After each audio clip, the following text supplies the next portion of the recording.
l'immense plaisir d'accueillir Éric Orsena, qui est compagnon de route de nombreux terrains sur nos projets que nous pouvons ouvrir.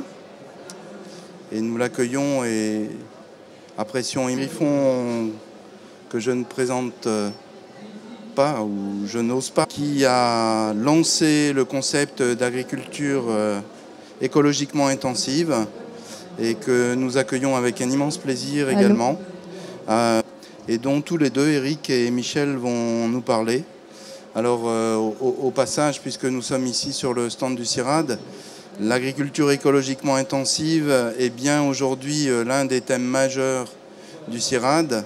Vous voyez sur le temps énormément de questions chez nos partenaires, auprès de nos collègues, chez nous du CIRAD, derrière les portes qu'a ouvertes Michel. J'ai été choisi avec immense fierté par Michel pour écrire sa préface. D'abord, c'est le privilège de la durée. Nous sommes amis depuis plus de 30 ans et comme nous n'avons jamais fait de politique, nous sommes restés amis. Ni l'un n'a trahi l'autre, ni l'autre n'a trahi l'un. On peut dire ça comme ça. La deuxième dimension que je voulais vous dire, c'est que, Madame la vice-présidente, soyez saluée dans les siècles des siècles. Ça, c'est l'ancien enfant de cœur qui parle. C'est que je me soigne. Donc, petit à petit, j'apprends des choses. Et donc, j'essaye, un peu dans différentes institutions auxquelles je participe, par exemple à la Fondation Farm, par exemple avec mes amis de Farm, produire plus et respecter mieux. Produire, parce que pour moi, les agriculteurs ne sont pas des jardiniers ou des aménageurs d'espace. J'ai présidé l'école du paysage, je sais un petit peu ce que c'est. Ils le sont aussi, mais pas seulement. Un agriculteur, il est fait pour produire et pour nous nourrir. Et ce qu'on a vu ces derniers temps montre à quel point c'est difficile. Et que si on veut uniquement respecter, il y a une façon de respecter qu'on appelle platonique, c'est-à-dire sans consommer. C'est pas complètement ma manière. Et puis, il y a produire sans se préoccuper des conséquences. Et ça non plus, c'est pas Michel depuis longtemps, qui lui est un scientifique. C'est un scientifique obstiné et c'est un scientifique équilibré. Parce qu'il est et il se demande comment on peut faire les deux.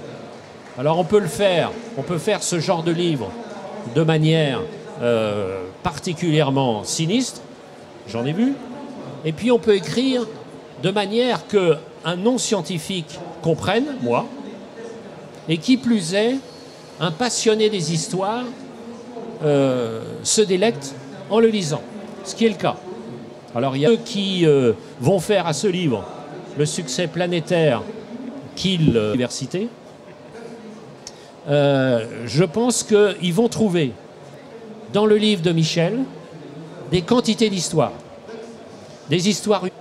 Et je vois arriver un hurluberlu au milieu du Mato Grosso. Il n'a pas arrêté de me parler d'agriculture sous couvert. Mais je dois vous dire que quand je me suis endormi à minuit 2, j'étais content que Lucien, enfin, se soit tu. Donc Lucien est là. D'autres exemples. Il se trouve que j'aime bien les fleurs, j'aime bien les jardins. Et donc je me passionne de plus en plus pour les auxiliaires, nos auxiliaires, qui dévorent les ravageurs. Donc ça me passionne, parce que c'est une histoire.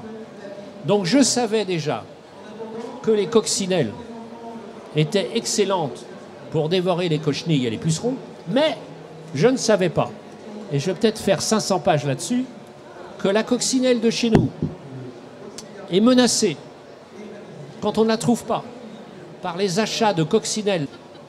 Je salue la luzerne et tous les fixateurs d'azote, etc.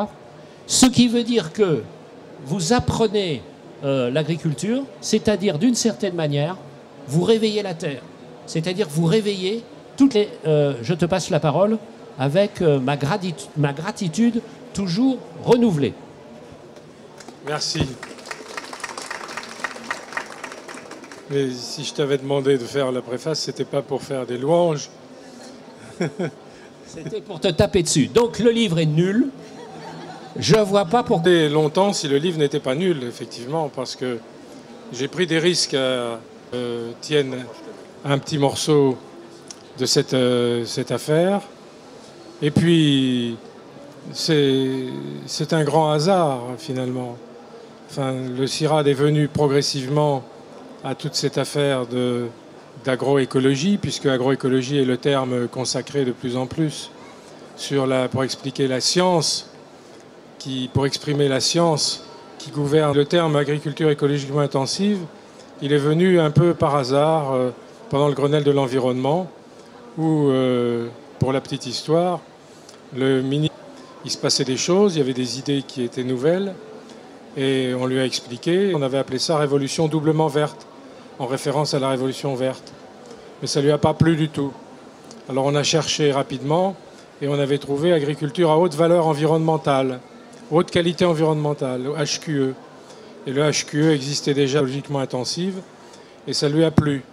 Et donc le soir, je m'y suis en travail. Il y avait des agricultures intensives en capitale, sauf dans les pays où l'agriculture est relativement pauvre et où c'est la seule ressource, l'écologie. Alors qu'est-ce que ça voulait dire, faire de l'écologie intensive? Ça voulait dire les fonctionnalités les plus célèbres, qui est quand même le résultat d'une symbiose que l'on ne comprend pas encore. C'est la symbiose qui lie des bactéries aux racines des légumineuses, comme la luzerne, et qui permet d'utiliser l'azote de l'air et le transformer en engrais.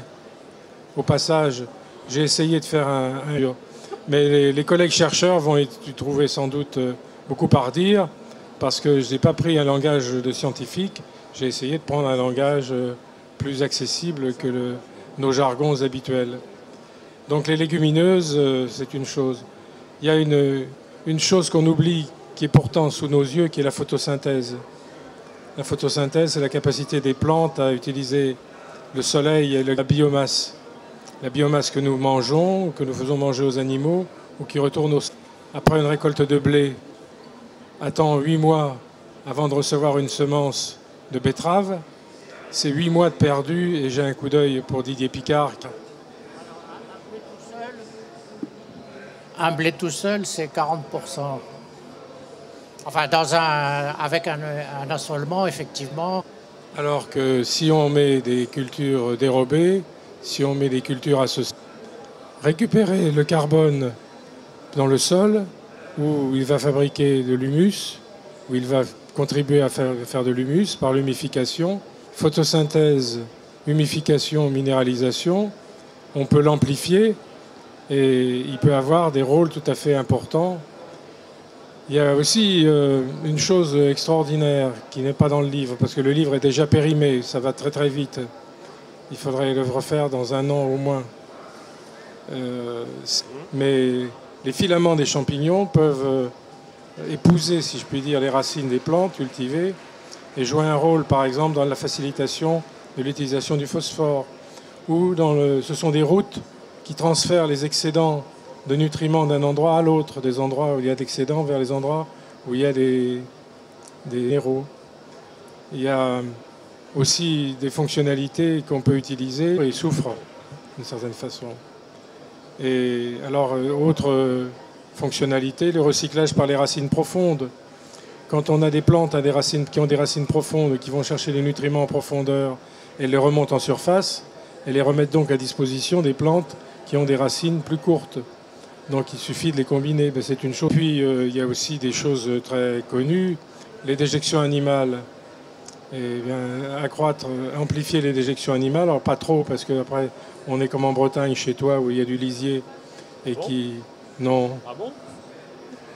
Alors, en matière de structuration des sols, la faune des sols, notamment les services, c'est les plantes qui sont au service des autres plantes, qui peuvent améliorer la structure, contribuer aussi à former des complexes entre l'argile et les humus pour faire une structuration du sol qui assure une porosité nécessaire pour la pénétration des racines. Parce qu'on a travaillé le sol trop intensément et des endroits à côté où il n'y a pas d'érosion, parce que le végétal, qui est quand même une grande fonctionnalité qu'il y a dans la nature, peut être utilisé au profit des plantes cultivées et avec des associations, parce que qui dit compétitivité de certaines plantes a empêché les voisines de vivre.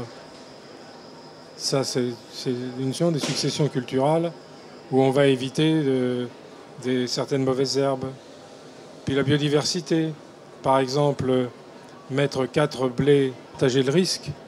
Et donc la biodiversité permet de partager le risque et permet de limiter la vitesse, permet de ralentir l'épidémiologie des maladies. Il y a des choses absolument magnifiques comme les capacités d'autodéfense des plantes. Et les plantes attaquées par des ravageurs se défendent en produisant des toxines et elles ont même développé des mécanismes encore plus intéressants qui sont des mécanismes de signal, préviennent les plantes voisines qu'il y a une attaque. Et ça déclenche chez les plantes voisines une réaction chimique, une voie métabolique qui produit des toxines. Et même déjà dans le présent avec ce qu'on appelle des produits éliciteurs, des molécules élicitrices. E-L-I-C-I, pas H-E-L-I. Merci. Voilà. Donc je passe très très vite là-dessus. Ce qui est intéressant, c'est qu'on voit dans l'agriculture française des essais de plus en plus. Certains mettent des légumineuses, certains mettent des plantes de couverture, commencent à recharger les sols en matière organique. D'autres font confiance, utilisent des auxiliaires des cultures pour attaquer les ravageurs. Il y a des histoires déjà extraordinaires de guerres entre insectes pilotées par les agriculteurs de façon à contrôler les ravageurs. Et il y en a quelques-uns simplement qui sont très peu nombreux qui essayent de combiner tout cela. Et combiner tout cela, eh c'est finalement redécrire le fonctionnement d'un écosystème, mais un écosystème amplifié, dans lequel les fonctionnalités ont été amplifiées. Donc on espère avec cette intensification écologique, sont explicables par l'écologie scientifique, j'insiste bien qu'il s'agit d'écologie scientifique et non pas d'écologie. On ne passe pas du jour au lendemain d'un système d'agriculture intensive en engrais, en phytosanitaire, en matériel lourd, en énergie, etc., à un système qui est pilotable uniquement en utilisant les fonctionnalités écologiques. Ce qui ne va pas sans contrariété, sans aller-retour, et être obligé de relabourer quand on n'arrive pas à maîtriser les mauvaises herbes n'est pas un... Donc c'est toute une agriculture aussi qui est non seulement écologiquement intensive, mais qui est aussi intensive en intelligence, intensive en observation, intensive en réflexion. Et puis je vais arrêter là simplement parce que je vois beaucoup de gens que j'ai rencontrés avec qui j'en ai discuté, donc c'est pas pour faire une conférence bis, c'est plutôt pour écouter vos questions et vos discussions.